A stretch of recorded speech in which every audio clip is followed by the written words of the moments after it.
mais de 200 pirâmides mais antigas, mais numerosas e quase esquecidas. Hoje, vamos revelar o Egito Negro e a história que tentaram apagar. Se inscreve agora e ativa o sininho, porque o que você vai ver aqui não está nos livros de história. Olá, exploradores da verdade. Quando pensamos em pirâmides, a imagem que vem à mente é Giza, no Egito, certo? As 3 grandes pirâmides, a Esfinge. Mas e se eu te disser que a maioria das pirâmides do Vale do Nilo não está no Egito? Elas estão mais ao sul, no Sudão moderno, na terra que um dia foi chamada de Núbia.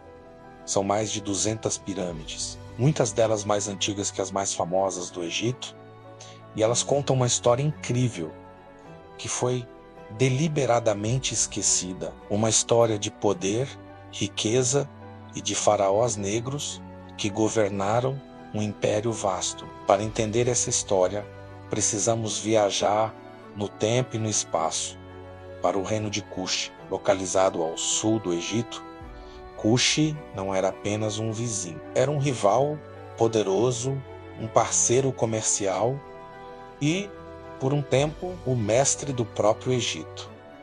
Por milênios, egípcios e cuxitas tiveram uma relação complexa de guerra, comércio e intercâmbio cultural. Os egípcios cobiçavam o ouro, o marfim e o ébano da Núbia, tanto que chegaram a colonizar partes da região. Mas a influência nunca foi de mão única. A cultura cusita, rica e única, também absorveu elementos egípcios, criando uma civilização fascinante e híbrida. Eles tinham seus próprios deuses, sua própria escrita, a escrita meroítica, que até hoje desafia os estudiosos, e uma tradição de liderança feminina com rainhas guerreiras conhecidas como Candaces. Durante séculos, a história dessas pirâmides ficou enterrada, não apenas sob a areia do deserto, mas também sob o peso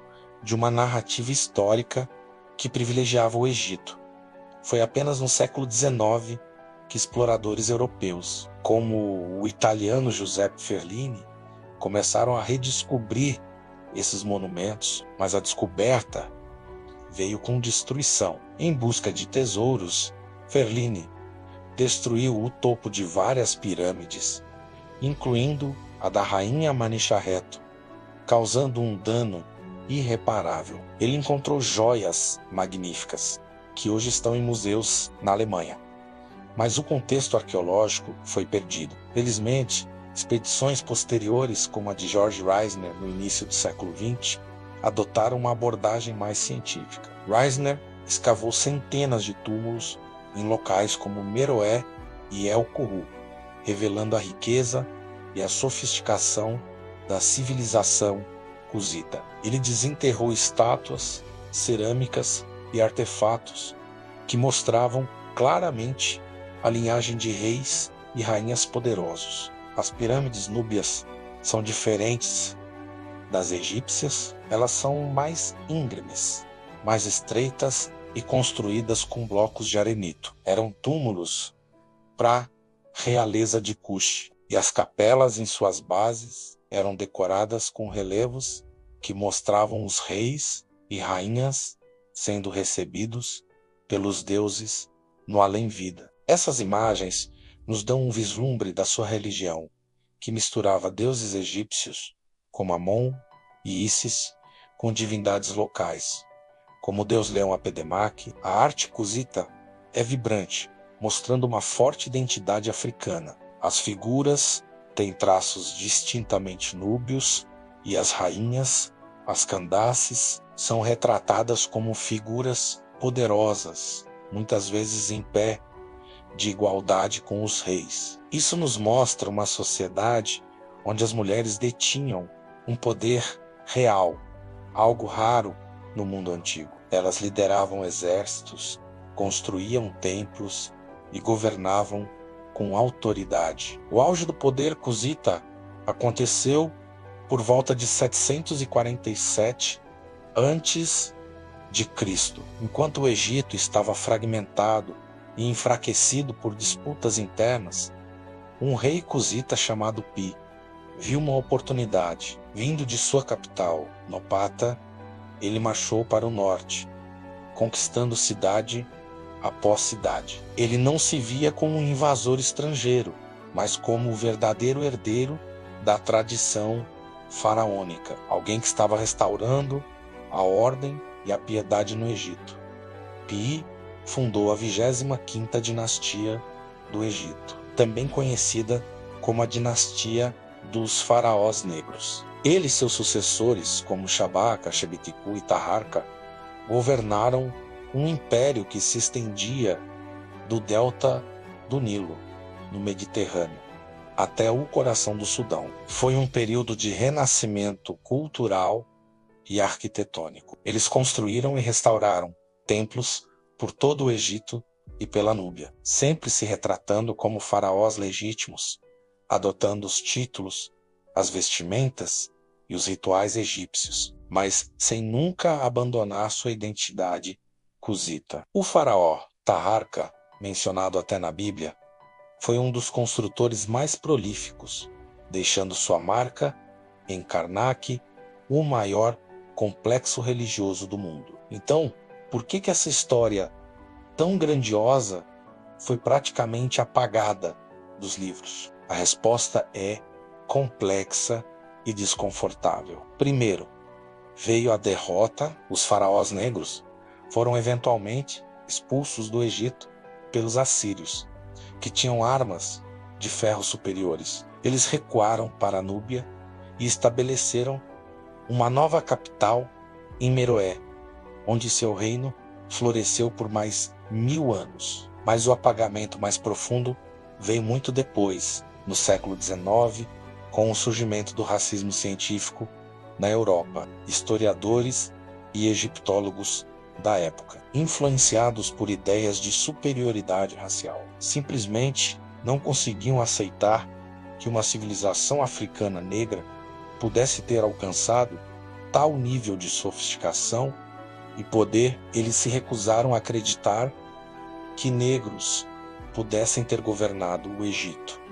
Para contornar essa evidência desconfortável, eles criaram teorias bizarras. Alguns argumentaram que os cuxitas eram, na verdade, uma raça caucasiana de pele escura, ou que sua civilização só foi possível pela influência de populações mais claras. O próprio George Reisner, apesar de seu trabalho meticuloso, era um produto de seu tempo. Ele se referia a Taharka e seus sucessores de forma depreciativa, descrevendo-os como bárbaros e se recusando a reconhecer a legitimidade de sua dinastia. Essa visão distorcida se infiltrou na academia e nos livros didáticos, criando uma narrativa eurocêntrica que minimizava ou simplesmente ignorava as contribuições das civilizações africanas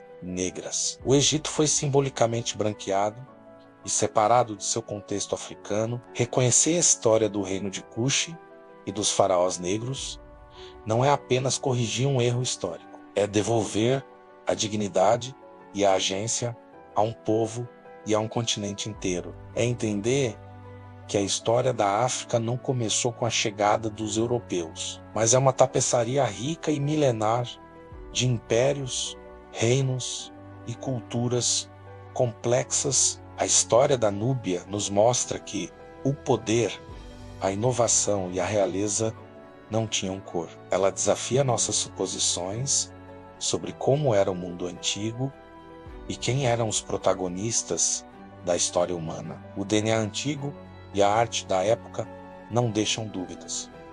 Os governantes da 25ª dinastia e o povo de Cush eram africanos negros. Eles não eram uma anomalia, mas sim uma parte fundamental e poderosa da longa história do Vale do Nilo.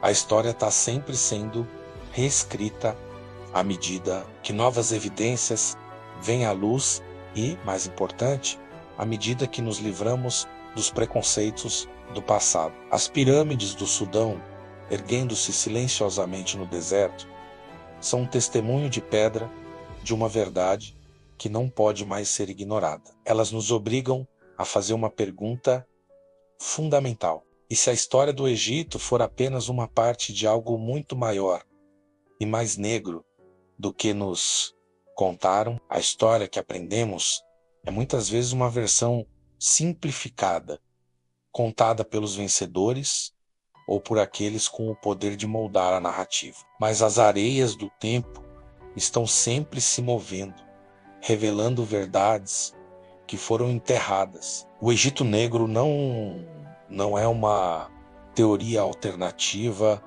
é um fato histórico que está finalmente recebendo o reconhecimento que merece. E isso muda tudo. Comenta aqui. Você já tinha ouvido falar da Núbia? Se inscreve no canal, ativa o sininho e compartilha esse vídeo com quem ama história de verdade.